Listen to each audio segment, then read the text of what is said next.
नमस्ते साथीहरू, स्वागत छ तपाईहरू सबैलाई मेरो युट्युब च्यानलमा। र आजको यो भिडियो खास गरी बीबीएस तेस्रो वर्ष मार्केटिङ विषयको परीक्षा तयारी गरिरहनुभएका साथीहरूका लागि हो। तपाईहरूलाई थाहा छ परीक्षा नजिकिँदै गर्दा कुन प्रश्नहरू महत्त्वपूर्ण छन् भन्ने चिन्ता सबैलाई हुन्छ, होइन र? त्यसैले आजको यो भिडियोमा हामी मार्केटिङ बीबीएस तेस्रो वर्षका लागि सबैभन्दा महत्त्वपूर्ण प्रश्नहरू 10 बारे विस्तृत छलफल गर्नेछौँ। यी प्रश्नहरू तपाईको आगामी परीक्षाका लागि अत्यन्तै उपयोगी हुनेछन्। तयार हुनुहुन्छ त? ल, ढिला नगरौँ, सिधै भिडियो सुरु गरौँ। आज हामीले छलफल गर्ने प्रश्नहरू विगतका केही वर्षका प्रश्नपत्रहरू, परीक्षाको ढाँचा र बीबीएस तेस्रो वर्षको मार्केटिङ पाठ्यक्रमलाई राम्ररी विश्लेषण गरेर तयार पारेका हौं। यी प्रश्नहरू दोहोरिन सक्ने सम्भावना धेरै छ र यी बुझेमा तपाईले धेरै अन्य प्रश्नहरूको पनि उत्तर दिन सक्नुहुनेछ। अब लागौं मुख्य प्रश्नहरूतर्फ। मैले हरेक प्रश्नको अवधारणा, महत्त्व र मुख्य बुदाहरूलाई सरल तरिकाले बुझाउने प्रयास गर्नेछु।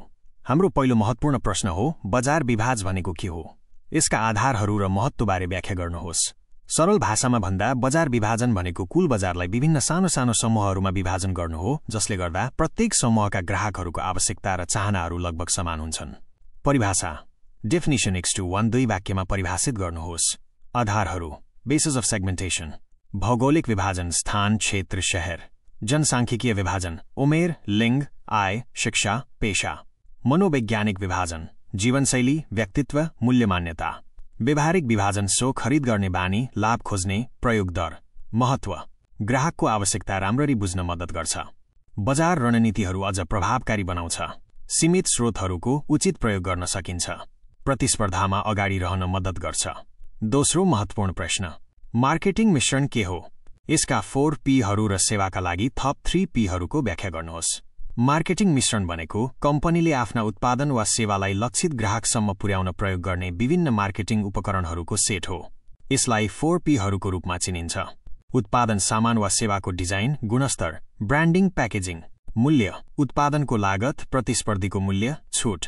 स्थान वितरण च्यानलहरू, बजारमा उपलब्धता, यातायात। प्रवर्धन विज्ञापन, व्यक्तिगत बिक्री, जनसम्पर्क, बिक्री प्रवर्धन। सेवा सर्भिसेसको हकमा यी 4 पी सँगै थप 3 पीहरू पनि महत्त्वपूर्ण हुन्छन्, जसलाई मिलाएर 7 पी भनिन्छ। व्यक्तिहरू, सेवा प्रदान गर्ने कर्मचारीहरूको व्यवहार र दक्षता। भौतिक प्रमाण, सेवा दिने ठाउँको वातावरण, सजावट, वेबसाइट। प्रक्रिया सेवा प्रदान गर्ने तरिका, ग्राहकलाई सेवा दिने प्रणाली। हाम्रो तेस्रो महत्त्वपूर्ण प्रश्न, उपभोक्ता व्यवहारलाई असर गर्ने मुख्य तत्त्वहरू के हुन्? उपभोक्ता व्यवहार भनेको ग्राहकहरूले कुनै उत्पादन वा सेवा कसरी, किन, कहिले र कहाँ किन्छन् भन्ने अध्ययन हो। यसलाई असर गर्ने मुख्य तत्त्वहरूलाई हामीले निम्न वर्गमा विभाजन गर्न सक्छौं।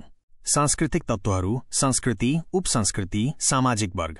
सामाजिक तत्त्वहरू, सोशल फ्याक्टर्स, सन्दर्भ समूह, रेफरेन्स ग्रुप्स, परिवार, भूमिका र स्थिति, रोल्स एन्ड स्टेटस। व्यक्तिगत तत्त्वहरू, पर्सनल फ्याक्टर्स, उमेर, जीवनचक्र, पेशा, आर्थिक अवस्था, जीवनशैली, व्यक्तित्व। मनोवैज्ञानिक तत्त्वहरू, साइकोलोजिकल फ्याक्टर्स, प्रेरणा, मोटिभेसन, धारणा, पर्सेप्सन, सिकाइ, लर्निङ, विश्वास र दृष्टिकोण, बिलिफ्स एन्ड एटिट्युड्स। अब पालो चौथो महत्त्वपूर्ण प्रश्नको, डिजिटल मार्केटिङको महत्त्व र यसका प्रमुख उपकरणहरूबारे लेख्नुहोस्। डिजिटल मार्केटिङ भनेको इन्टरनेट र अन्य डिजिटल माध्यमहरू प्रयोग गरी गरिने मार्केटिङ हो। आजको डिजिटल युगमा यसको महत्त्व निकै बढेको छ।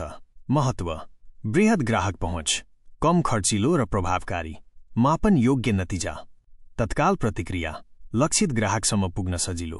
प्रमुख उपकरणहरू, सामाजिक सञ्जाल marketing, Facebook, Instagram, TikTok, YouTube.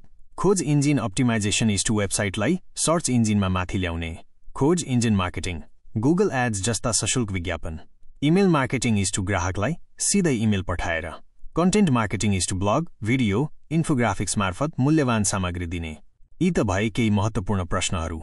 अब अन्त्यमा तपाईको परीक्षालाई अझ राम्रो बनाउन केही अतिरिक्त टिप्सहरू। समय व्यवस्थापन, हरेक प्रश्नका लागि समय छुट्याउनुहोस्। मुख्य बुदाहरूमा ध्यान दिनुहोस्। उत्तरमा महत्त्वपूर्ण बुदाहरूलाई स्पष्ट पार्नुहोस्। उदाहरणहरू प्रयोग गर्नुहोस्। अवधारणालाई बुझाउन वास्तविक जीवनका उदाहरणहरू दिनुहोस्। सफा र स्पष्ट लेख्नुहोस्। लेखाइ सफा र बुझिने हुनुपर्छ। आत्मविश्वासी हुनुहोस्। आफूले पढेको कुरामा विश्वास गर्नुहोस्। ल साथीहरू, आजको भिडियोमा हामीले बीबीएस तेस्रो वर्ष मार्केटिङका लागि अति महत्त्वपूर्ण प्रश्नहरूका बारेमा छलफल गर्यौं। आशा छ यी प्रश्नहरू र तिनका समाधानहरूले तपाईलाई आफ्नो परीक्षाको तयारीमा धेरै मद्दत पुर्याउनेछ। यदि तपाईलाई यो भिडियो उपयोगी लाग्यो भने कृपया यो भिडियोलाई लाइक गरिदिनुहोला। तपाईका साथीहरू जो मार्केटिङको परीक्षा दिँदै हुनुहुन्छ उनीहरूसँग शेयर गर्न नबिर्सिनुहोला। तपाईका मनमा कुनै प्रश्नहरू छन् वा कुनै विशेष विषयमा भिडियो बनाउनु पर्ने लागेको छ भने कमेन्ट बक्समा लेखेर पठाउनुहोला। म तपाईका कमेन्टहरू पढ्नेछु र सक्दो प्रतिक्रिया दिनेछु। र अहिलेसम्म मेरो च्यानललाई सब्स्क्राइब गर्नुभएको छैन भने कृपया अहिले नै सब्स्क्राइब गरेर बेल आइकन पनि थिचिदिनुहोला ताकि आउने भिडियोहरू तपाईले मिस नगरून्। तपाईको परीक्षाको तयारी राम्रो होस्। भेट्नेछौँ अर्को भिडियोमा। धन्यवाद।